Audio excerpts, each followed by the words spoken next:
एक गांव में खंडरों के पास एक कुआं था। एक व्यक्ति उस कुएं के पास से गुजर रहा होता है। तभी उसे कुएं से बहुत तेज चमकती हुई रोशनी दिखाई देती है। फिर वह उस कुएं में झांक कर देखता है तो उसे कुछ चमकती हुई चीज दिखाई देती है। अरे ये क्या चीज है? ये तो बिल्कुल सोने की तरह लग रही है। फिर वह सूखे हुए पेड़ की मदद से कुएं में उतर जाता है। अरे वाह वाह, ये तो सोने का सिक्का है। लगता है मेरे हाथ कोई खजाना लग गया है। फिर वह सूखी हुई डंडी की मदद से वहाँ खुदाई करने लगता है। अरे वाह, मेरा शक तो सही निकला। मैं तो सच में माला माल हो गया। फिर वह और सिक्कों के लालच में और गहरा गड्ढा खोद देता है। तभी उस गड्ढे में से एक हीरे की अंगूठी मिलती है। वह उस हीरे की अंगूठी को खींचने की कोशिश करता है तो अंगूठी के साथ साथ पूरा का पूरा हाथ ही बाहर निकल आता है। यह देखकर वह बहुत घबरा जाता है और उस हाथ से अंगूठी निकालकर जल्दी से पेड़ की मदद से कुएं से बाहर निकल जाता है और वहां से भाग जाता है। फिर एक दिन उस कुएं के पास से गुजर रहा होता है। इतनी तेज रोशनी देखकर वह चौंक जाता है और कुएं में झांकने लगता है। तभी वह खूनी हाथ उसे कुएं के अंदर खींच लेता है। अरे कोई मुझे बचाओ! अरे बचाओ बचाओ! मेरी अंगूठी मुझे वापस लौटा दे, वरना तेरे टुकड़े टुकड़े करके खा जाऊंगा। कंकाल भाई, मैं तो सिर्फ इस कुएं में झांक कर देख रहा था। मुझे नहीं पता आप किस अंगूठी की बात कर रहे हो। कंकाल भाई, मुझे जाने दो। झूठ मत बोल, तूने ही मेरी अंगूठी चुराई है। उसे मुझे अभी के अभी वापस कर दे।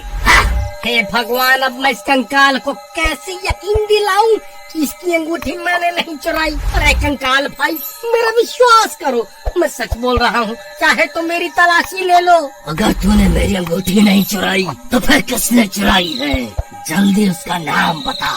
हे कंकाल जी, मुझे नहीं पता कौन कमबख्त आपकी अंगूठी चुरा कर भाग गया है। हे भगवान, आज तो बाल बाल बच गया। लेकिन वह हाथ किसका हो सकता है? अरे यार, कहीं वह हाथ किसी भूत प्रेत का तो नहीं था? हे भगवान, कहीं मुझसे कोई गलती तो नहीं हो गई? अजी, ये आपके हाथ में क्या है? अरे वाह, आप तो बड़े छुपे रुस्तम निकले जी। ये अंगूठी मैं तुम्हारे लिए ही तो लाया हूँ। अरे मर गया रे, ये कंकाल तो मुझे जान से मार डालेगा। अरे कंकाल भाई, मुझे छोड़ दो। मुझे मारने से तुम्हें तुम्हारी अंगूठी वापस थोड़े ना मिल जाएगी। भाई मुझे छोड़ दो, मैं तुम्हारी अंगूठी ढूंढने में तुम्हारी मदद कर सकता हूँ। मुझे एक दिन का वक्त दे दो, मैं तुम्हारी अंगूठी वापस लाकर दे दूंगा। ठीक है, लेकिन अगर तू एक दिन में वापस नहीं आया तो मैं तुझे सूंघता सूंघता तेरे घर पहुंच जाऊंगा। फिर वहीं तेरे टुकड़े टुकड़े करके तुझे खा जाऊंगा। ठीक है कंकाल जी, मैं कुछ भी करके आपको आपकी अंगूठी वापस ला कर दूंगा। फिर राजू कुएं से निकलकर दुम दबाकर वहां से सीधा अपने गांव भाग जाता है। फिर सुबह होने पर सीमा पूरे गांव की औरतों को अपनी अंगूठी दिखा दिखा कर उन्हें जलाने लगती है। अजी, आपको कुछ पता भी है? गोपी ने अपनी पत्नी को इतनी कीमती अंगूठी तोहफे में दी है और एक आप हैं जो आज तक तोहफे में एक फूल भी तोड़कर नहीं दे पाए। अभी के अभी यहाँ से भाग जा। वैसे ही मेरा दिमाग खराब हो रखा है और तुझे तोहफे की पड़ी है। जब देखो चिक चिक चिक चिक करती रहती है। चल भाग यहाँ से। ये कैसे हो सकता है? वह भूखा गोपी तो लोगों से उधार मांगता फिरता है, भला उसके पास इतनी कीमती अंगूठी खरीदने के पैसे कहाँ से आए? जरूर दाल में कुछ काला है। फिर वह भागता भागता गोपी के घर पहुंच जाता है। अरे गोपी कहाँ है? जल्दी बाहर निकल। ऐ चोर कहाँ छुप कर बैठा है? जल्दी बाहर निकल। अरे अरे, ये चोर चोर क्या लगा रखा है? सही तो कह रहा हूँ। जल्दी उस गोपी चोर को बाहर भेजो। और जो तुम ये अंगूठी पहनकर पूरे गांव में घूम रही हो ना, ये वही अंगूठी है जो तुम्हारे पति ने उस कंकाल के हाथ से चुराई है। अरे भाई क्या हो गया? ये सुबह सुबह इतना शोर क्यों मचा रहे हो? देखिए ना, ये कमबख्त राजू बोल रहा है आपने ये अंगूठी किसी कंकाल के हाथ से चुराई है। अरे नहीं नहीं, ये तो मैं शहर से खरीद कर लाया हूँ। राजू, तेरी इतनी हिम्मत, मुझ पर चोरी का इल्जाम लगाता है? मैं अच्छे से जानता हूँ, जब से मैंने अपनी पत्नी को कीमती तोहफा दिया है तब से तुम सब गांव वाले जले भुने बैठे हो, इसीलिए अनाप शनाप बातें किए जा रहे हो। ए राजू, चुपचाप यहाँ से जाएगा या धक्के मारकर तुझे यहाँ से निकालूं?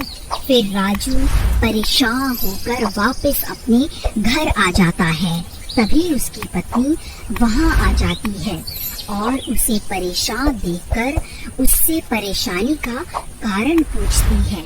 फिर राजू उसे पूरी बात बताता है। अरे दैया, हम ये किस मुसीबत में फंस गए?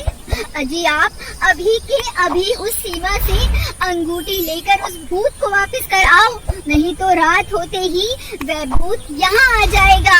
अरे भगवान, मैं गोपी के घर गया था, लेकिन उन्होंने मुझे धक्के मारकर घर से बाहर निकाल दिया। अजी मुझे लगता है वह इतनी आसानी से अंगूठी नहीं देने वाली। मेरे पास इसकी एक तरकीब है। फिर रात होते ही राजू और अनीता गोपी के घर के बाहर पहुंच जाते हैं। भगवान, वह देखो, ये वही अंगूठी है जिसकी तलाश में हम यहाँ आए हैं। अजी लेकिन हम इसकी अंगूठी उतारे कैसे? अगर हमने कोशिश भी की तो ये उठ जाएगी। तुम सही कहती हो, हम इसकी अंगूठी निकाल नहीं सकते। मेरे पास एक तरकीब है, क्यों ना हम इसे ही उठाकर उस कुएं के पास रख आए, जहाँ वह भूत रहता है। वह अपने आप इससे निपट लेगा। फिर वह दोनों धीरे से उसकी चारपाई को उठा लेते हैं और धीरे धीरे जंगल की ओर चल देते हैं। कुछ ही देर में वह उस खंडहर के पास पहुंच जाते हैं। फिर वहां पहुंचकर वह उस चारपाई को कुएं के पास रख देते हैं। अरे कंकाल जी, आप कहाँ हो? देखो, मैं आपके लिए तोहफा लाया हूँ। आप खुद ही बाहर आकर अपनी अमानत वापस ले लो। चलो प्रीतम, हमारा काम तो हो गया, अब यहाँ से जल्दी से निकल लेते हैं। फिर वह दोनों वहाँ से भाग जाते हैं और एक पेड़ के पीछे जाकर छुप जाते हैं।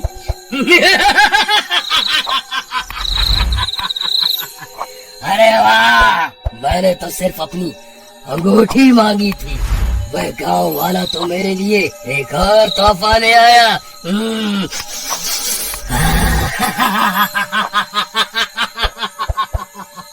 हे भगवान, ये सीमा कहाँ चली गई?